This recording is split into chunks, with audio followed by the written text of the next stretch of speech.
Okay, let's get started going.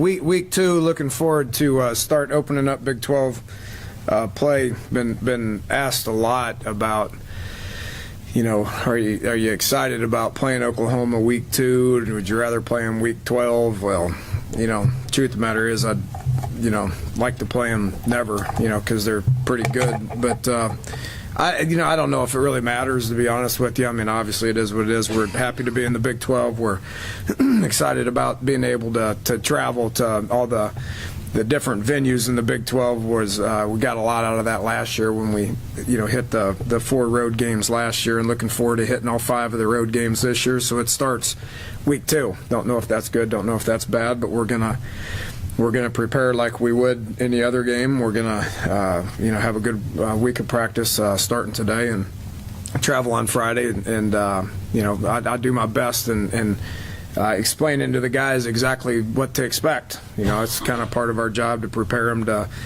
to what they're not only what they're doing on all 3 sides of the ball, but also, this is a new experience for probably about 30 to 35 guys that'll be traveling to Norman. Haven't traveled before with our team, so that's a lot of guys, a lot of inexperience. Can't use as an excuse like we didn't let them use as an excuse last week, and we're not going to let them use it as an excuse this week. But we'll do our best to try to get them to understand how we travel and what they need to expect in Norman. So. Just a couple of notes on Oklahoma. Obviously, well coached.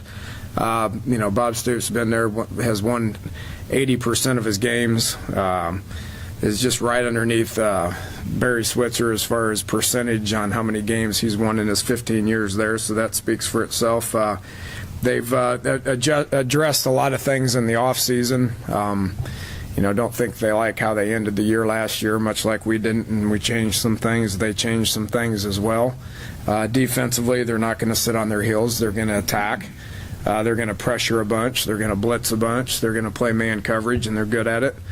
Offensively, they're not the throwing team that they have been the last several years. They're going to run the ball. They got capable backs. They got big fullbacks. They do have quality receivers. Two of the receivers that played against us last year are there. Just they're not getting the ball as much right now because of the focus is to get their young quarterback, the Knight kid, just involved in the run game and establish the run. Special teams is a different thing as well. Everything they're doing is different than what they did last year, and we will continue to try to assess as far as what their plan is with that. But with that said, it's still Oklahoma. It's still the same team. They're extremely talented. The atmosphere is hostile.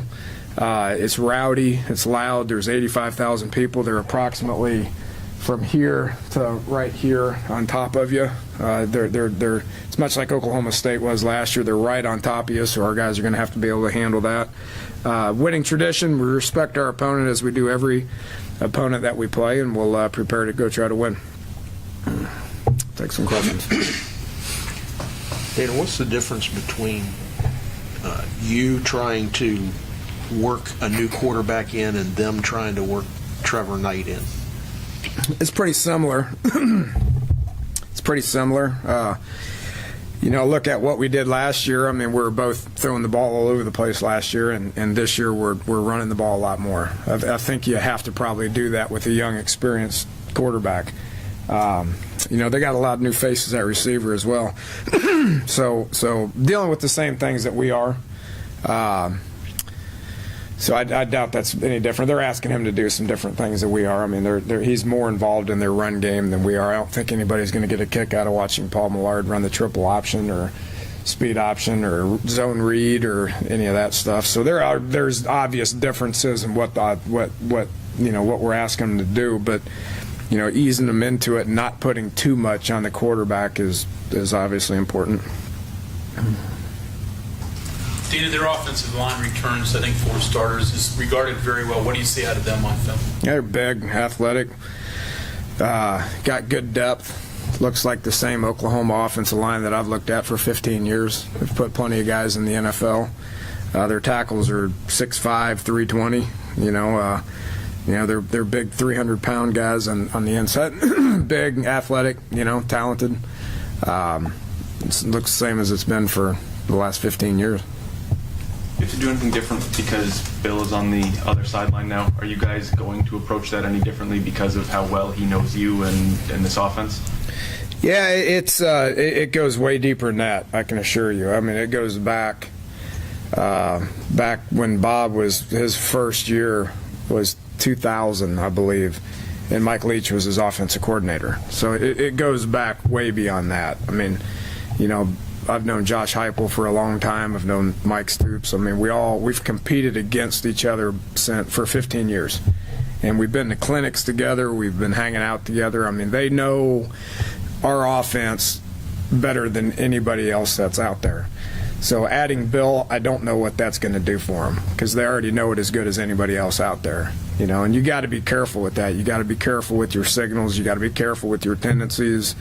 You got to be careful with your specific route combinations because they understand it, and they're as good as there is anywhere in the country on defending it.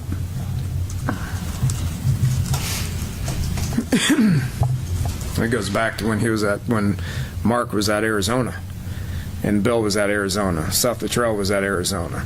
Sonny Dykes was at Arizona. I mean, he's been with people that have run our offense for a long time. So not only does Bob have a tremendous amount of familiarity with it, so does Mike as well. Dan, do they run a similar offense as you? I know everybody's different, but he even said yesterday that kind of the same, really. I mean, do they do different stuff, or is it the framework the same? Said it is or it isn't. Yeah, it has. There's been a lot of similarities. when you look at it, there's, you know, everybody, you know, you come up with what you want to do offensively, and whether you worked with people or whether whoever you got it for, the longer you're in with the assistant coaches that you're in with, you're going to see gradual changes. You've seen gradual changes with our offense over the 3 years here with outside influences. You've seen changes when I went from Texas Tech to Houston, from Houston to Oklahoma State, from Oklahoma State to West Virginia. There's changes, and that's never going to happen. The base, you know, structure of what the offense is, I think there's a whole bunch of similarities. I think probably some of the formations are still called the same, I would guess. I don't know. When you look at what their offense was like on last Saturday against Louisiana Monroe, there was a lot of sets that were the same. Some of the plays were the same. Some of the plays were completely different that we're not doing. You know, so while it's the same, it's also different in many ways as well. Don't know if that's an advantage or not. If it's an advantage for us, then it's an advantage for them. You mentioned the atmosphere. I don't know if you want to put a ranking on this, but how hard is, having been there before, how hard is Oklahoma to play at? And does it help that you guys went to Texas last year and at least some of the guys got the experience of playing? Really? I don't view Texas as having any kind of advantage for us. You know, each place is different. Each place is unique. You know, I view at Oklahoma as hard of a place to play as anywhere else. You know, there's plenty of hard places to go play. You know, ultimately you got to have some guys that can block all that stuff out and just get out there and play football. You know, is it hard to play there? Yeah. Is it hard to play at Texas? Yes. Is it an impressive place? Absolutely. It's a very impressive place. You mentioned the narrow sidelines, I think, between the wall and the sideline. I think you said Oklahoma State, right? You wouldn't have mentioned that unless it was a thing, I guess. Yeah, it must be an Oklahoma thing because Tulsa's like that, Oklahoma State's like that, and Oklahoma's like that. I'm telling you, they're literally, the chairs are up against the wall, and then there's people right here. I mean, is there a competitive disadvantage to it? No, it's just a distraction, and there's many distractions that you have to be able to overcome on the road. That's one distraction that you got to overcome.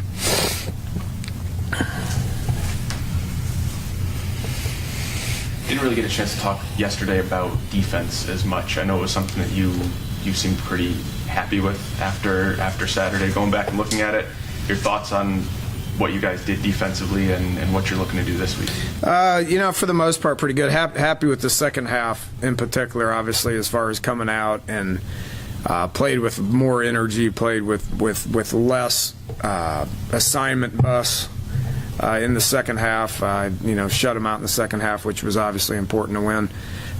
You can say what you want to about the first half. I mean, the second quarter was bad. Defensively, the first quarter was good. The second quarter was bad. Offensively, the first quarter was good. The second quarter was atrocious. You can say, well, we played pretty good on defense for the exception of about 3 plays. Well, 3 plays made us look really bad in the second quarter. If you want to be a good defense, then you can't bite on a double move. You got to be able to play the ball in the air. I mean, we're in cover 2 and Carl's right there. I mean, you can't ask for a better coverage to put him in a situation to make the play. And I think 99% of the time he makes that play. But if you want to say, well, we were good on defense for the exception of about 4 plays, well, those 4 plays gave them 17 points, which is way too many. Any status of Kevin White? Any other injuries? Injuries. I don't recall. Dozy. Dozy broke his leg. He broke his lower leg and his foot. It got twisted up, and it was a bad break. He's out. He's more than likely going to have surgery. So that's he's a senior. That's a blow. He was a backup buck and was playing pretty good, but more importantly, he was on about 3 special teams in a very important role. Tyler Anderson came in and did a good job for him.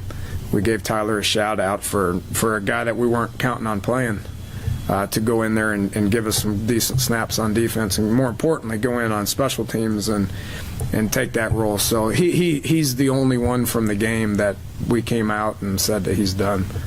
So him and Nana and Shaq are all done for the year. Kevin, I don't know. I mean, we'll find out today. I mean, he was day to day until we ruled him out towards the end of the week last week. So he's day to day. Hopefully, we can get him back out there. I know it's a small sample size, but what have you seen from Trevor Knight? What makes him dangerous? Yeah, he can run. I mean, he's a talented guy. So they said his completion percentage wasn't very good. And when I watched the tape, he has a good throwing motion. It's not like he can't throw. There's been guys in the past where they say his completion percentage is low, he can't throw, and you watch him and they can't throw. He's got a good release. He's a talented quarterback. He's going to get better and better. They're going to rely on him to make plays in the run game, and then they're going to rely on him to make plays in the pass game. Hopefully he doesn't get things figured out here this week. I would anticipate him getting things figured out and being a really good quarterback for him. Can you even use that game last year as a comparison point, considering that it's going to be likely an entirely different offense on both sides? Can't use it for anything. You can't use it for offense. You can't use it for defense. You can't use it for special teams. So it pretty much didn't happen. What's Kwiatkowski bring to your defense? Toughness, smart player. Darwin was our MVP, but he was a close